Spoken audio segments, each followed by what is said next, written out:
Følgende samtale er optaget mellem Christian Bro Jansen og Mikkel Martini den 29. oktober 2024.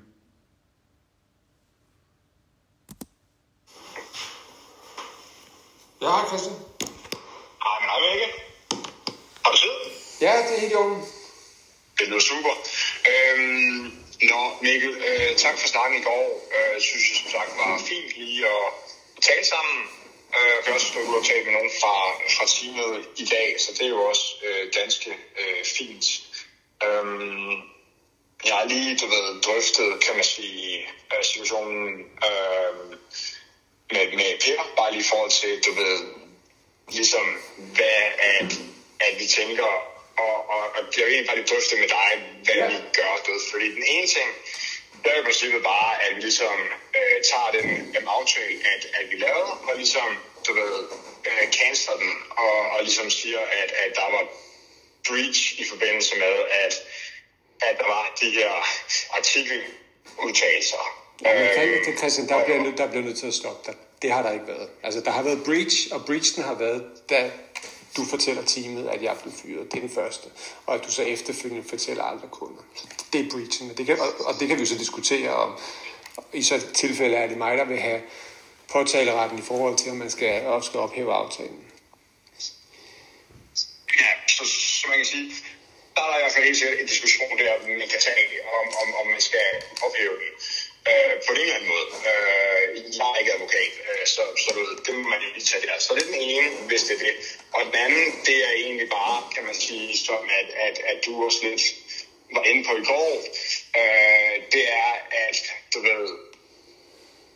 begge parter afholder sig fra mere at kommentere på forholdet i artiklerne, og generelt, så du lader være med at, kan man sige, snakke mere ind til, kan man sige, omkring de ting, at der er blevet skrevet i artiklerne, fordi det er jo det er en gengivelse af ting, som jeg ikke er enig i.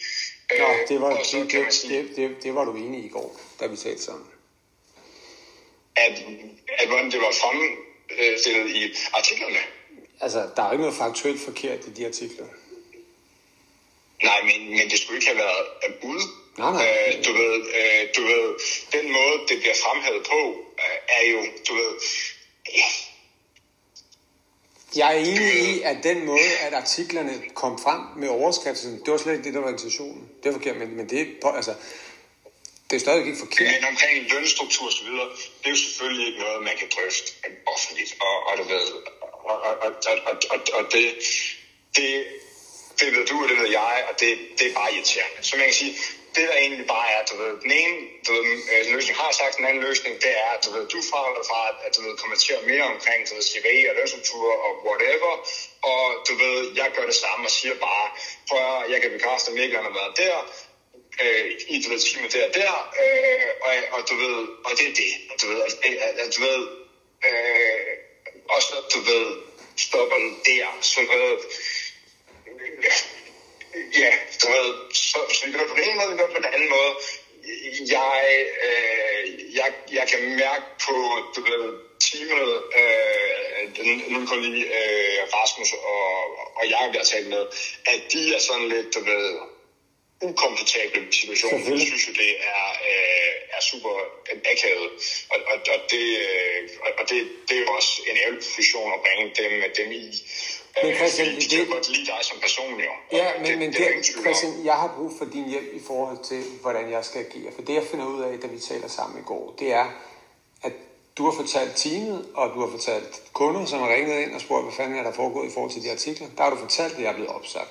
Det er decideret forkert, og det var blandt andet det, der stod i vores fratrædelsesaftale, at vi ikke måtte udtale os omkring.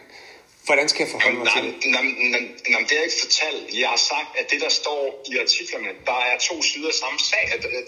Men Christian, hvordan har du kommunikeret det til teamet? Jeg har selvfølgelig sagt, at der er to sider af samme sag. De ting i artiklerne, dem er jeg ked af, at de er kommet mig frem. Jeg kan ikke huske, det var på et teammøde, jeg sagde det. Altså, det var på et teammøde, du sagde det. Ja, det går jeg ud fra. Det er jo den måde at kommunikere til teamet på. Christian, jeg kan ikke huske... Nej, sidder du ved computeren?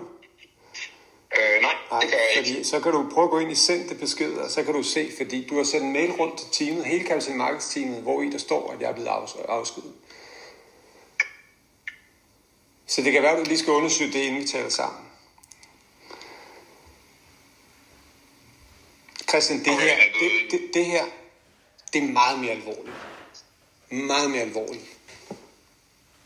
Det er simpelthen utilgiveligt, at du har bragt mig i en situation, hvor at jeg effektivt ikke vil kunne få ansættelse i ejendomsbranchen senere. Og det kommer vi til at drøfte, og hvordan vi så løser den knude, det må vi jo se, om det er noget, vi kan løse os imellem og Per imellem, eller om der skal andre inddrages. Jeg bliver nødt til at have renset mit navn, for at det skal hedde sig, at jeg er blevet fyret.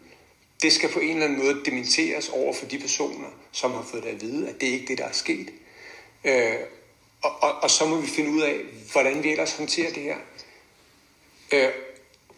Mere kan jeg ikke sige på nuværende tidspunkt, men Christian, det her, det er noget rigtig lort.